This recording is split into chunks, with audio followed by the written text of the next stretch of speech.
নমস্কার বন্ধুরা, আমি মৌমিতা আবারও চলে এসেছি নতুন একটা রেসিপি নিয়ে আপনাদের কাছে। চিংড়ি মাছ দিয়ে পুঁই শাক।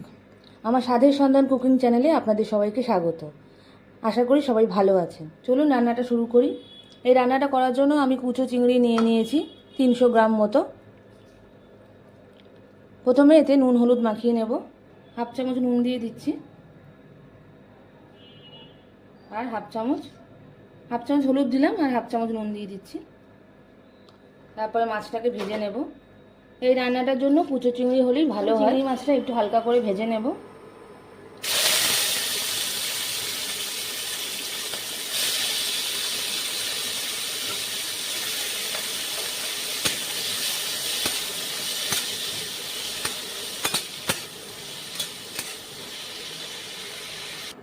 চিংড়ি মাছটা ভেজে রেখেছি।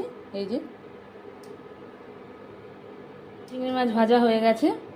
চলুন বাদবাকি রান্নাটা করে ফেলি। হয়ে গেছে। তেলের মধ্যে আমি হাফ চামচ মতো পাঁচফোড়ন দিয়ে দিচ্ছি। পাঁচফোড়ন থেকে সুন্দর একটা গন্ধ বেরোলে এখানে বড় সাইজের একটা পেঁয়াজ কুচি করে রেখেছি, যেটা আমি দিয়ে দিলাম।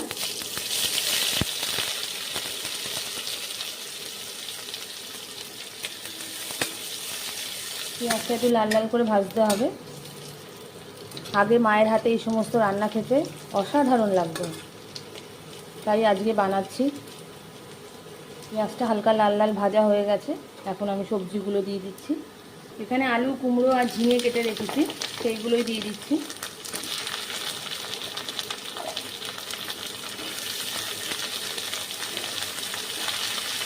আমি পুঁই শাকটা এর মধ্যে দিয়ে দিচ্ছি।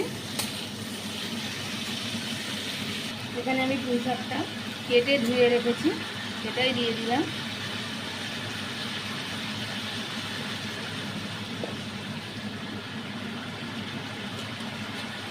এর মধ্যে আমি হাফ চামচ নুন দিয়ে দিচ্ছি, তাহলে শাক পাতাটা তাড়াতাড়ি নরম হয়ে যাবে, রান্না করতেও সুবিধা হবে।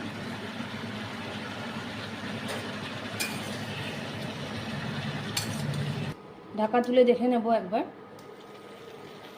দেখুন তরকারিটা, শাক পাতাগুলো অনেকটাই নরম হয়ে গেছে।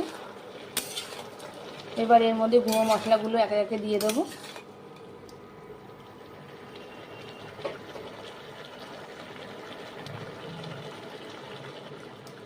হাফ চামচের একটু বেশি হলুদ দিয়ে দিচ্ছি।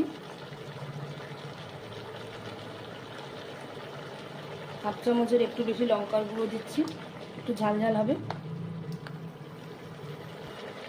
প্রথমে আমি হাফ চামচ নুন দিয়েছিলাম, এখন আরও একটু নুন দিচ্ছি।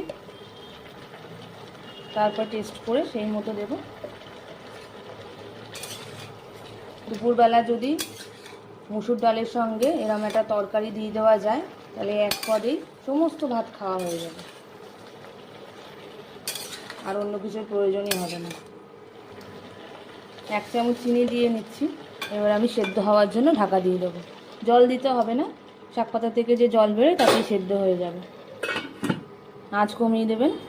ঢাকা তুলে দেখে নেব। দেখুন তরকারিটা প্রায় হয়ে এসছে। সবজিগুলো সব সেদ্ধ হয়ে গেছে, ডাঁটাটাও অনেকটা নরম হয়ে গেছে। এই অবস্থায় আমি চিংড়ি মাছগুলো দিয়ে দিচ্ছি।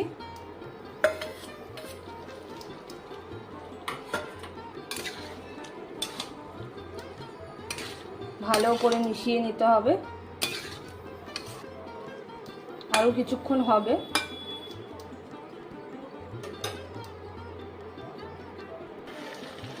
এখানে একটা বাটিতে আমি রেডিমেড সর্ষে গুঁড়ো ভিজিয়ে রেখেছি জলে, সেটা আমি দিয়ে দিচ্ছি।